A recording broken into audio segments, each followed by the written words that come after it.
was just upgraded to a Category 5 storm. It now packs maximum sustained winds of 175 miles an hour. So wind speeds at 175 miles per hour, which is unbelievable. Gusts at 185. So a strong Category 5 hurricane as it approaches the Leeward Islands. That is an absolutely devastating and catastrophic hurricane for these islands. Hurricane warnings have been issued, and hopefully their plans are in place, because a Category 5, that is pretty impressive. As Floridians prepare for the storm, many areas in the Caribbean are getting ready for a direct hit. Here's a look at Irma from space. Emergency officials say the storm could bring up to 10 inches of rain and 23-foot waves.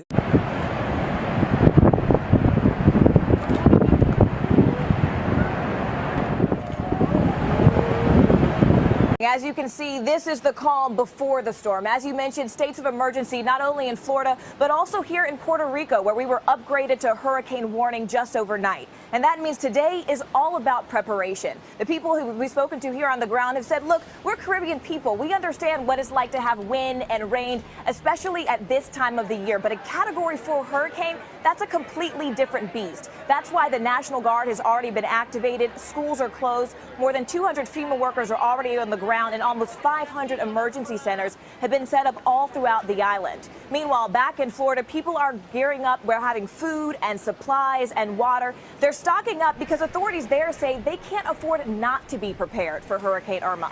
All 67 counties there are under a state of emergency, and some people are taking a wait-and-see approach, deciding whether or not they're going to evacuate based on how close this hurricane comes. Meanwhile, many there are preparing for an event that's already been described as catastrophic and as life-threatening, and one that's barreling toward us as we speak.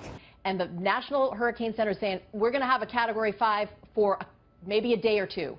So watching this, the northern Leeward Islands, you're in trouble right now. Unfortunately, we are dealing with a very strong, potentially dangerous storm moving your way. Then we watch Puerto Rico, Hispaniola, the Bahamas, Cuba, and there's the center of the storm. But I don't want people to pay attention to the center, because there is the potential 5 days out that this moves south of that center or north of that center. But certainly right now, Florida Keys, South Florida, making your preparations now. Very warm water ahead of this storm. That's why the potential is there for it to maintain its Category 5 status for the next 24 to 48 hours. There's the computer models. Very good agreement until Friday. And then we start to see the trough that will potentially influence the storm coming from the north. And then we think making a right-hand turn. But again, we got to watch this, because anything can happen 5 days out. I know Florida, you're in the crosshairs here. Gulf of Mexico, though, you need to be prepared. East Coast also needs to be prepared.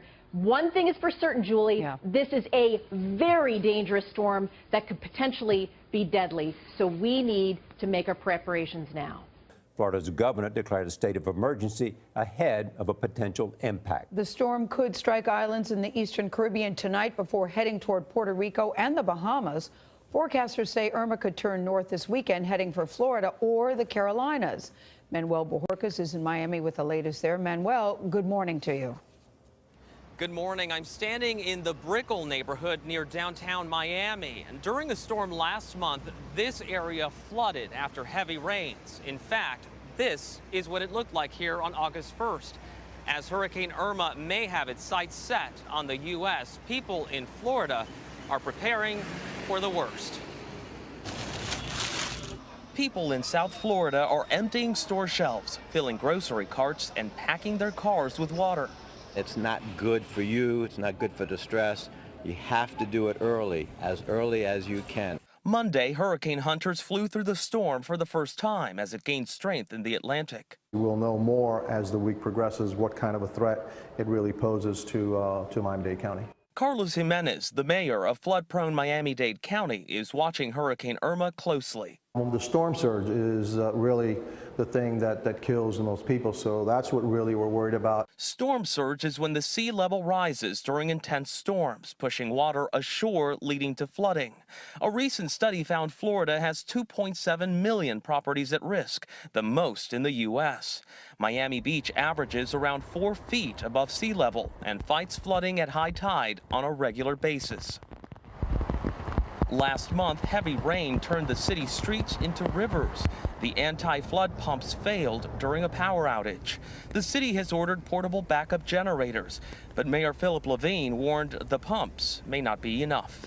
These pumps were designed for normal rain and, of course, sea level rise. They will be helpful in the event of a storm, but they're not designed for hurricanes.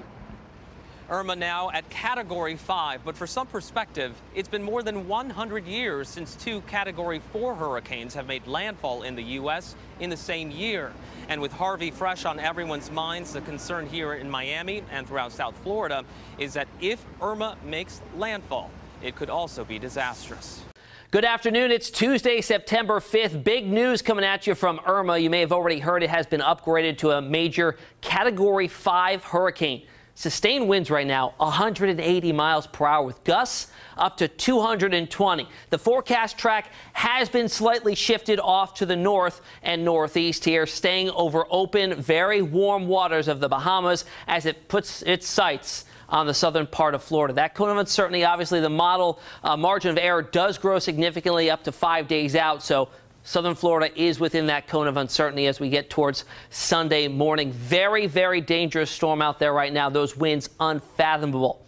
What prompted the upgrade to a Category 5? Well, Hurricane Hunter aircraft have been flying in and out of this storm pretty much constantly within the past 24 hours. They're passing each other on the runways as they're coming in from one mission and taking off for the next. Well, this morning they did a run through and found peak winds or sustained wind speeds of around 186 miles per hour. Big jump from the last time they were out there. This was found in the northeastern quadrant, and that prompted the upgrade there. So I want to tell you about the hurricane quadrants. Which ones are the worst?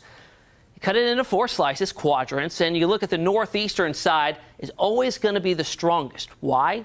You have to factor in the storm momentum or the storm direction. So it's moving off to the north here, so you have to take into account the storm movement speed and add in the wind speed, so you're always going to get those higher wind gusts there in the front right or the northeast quadrant.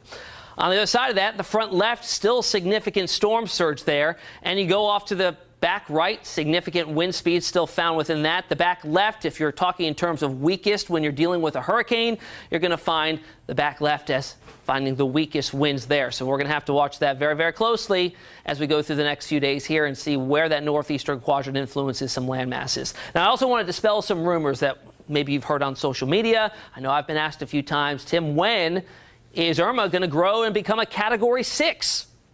News to me, there's no such thing as a Category 6. The Saffir-Simpson scale, which is what we use to gauge hurricane strength based on its wind speed as well as its minimal central pressure, only goes up to a Category 5, and that includes any storm that has sustained winds of 157 miles per hour or stronger, which is where Irma currently sits. It cannot grow in categorical size from there. This is the strongest of all hurricanes. The category is the most destructive and will flatten many buildings and completely flood the first or lower floors due to the storm surge with the increased wind speeds constantly, and then you got those higher gusts as well. Here's how it looks on infrared satellite imagery. This allows us to view the storm even at night when the sun is not lighting up the clouds to be picked up by visible satellite imagery. But then I want to flip it around and show you how it looks on our visible satellite imagery. I mean, this is a almost perfectly symmetrical storm here with a very defined eye. In fact, we get a close-up view. That eye itself nearly 30 miles wide. In fact, if you look closely, you can see the ocean surface. Typically, when you get a very well-defined eye on a very mature, very sound-structured storm, you see the ocean surface or the land surface right through. Very calm conditions within the eye, and there is a reason for that. The very strong winds that surround the eye wall, are stopped from coming into the center of the storm by a very simple process that you may have heard of, the Coriolis force. It's driven by the rotation of the Earth, and that deflects all those winds off to the right. So they all rotate around the center here with the gustiest winds just outside where those clear conditions are. Also, the skies are clear because air that is forced into the center there warms and sinks, and in turn, the skies clear out, clouds dissipate.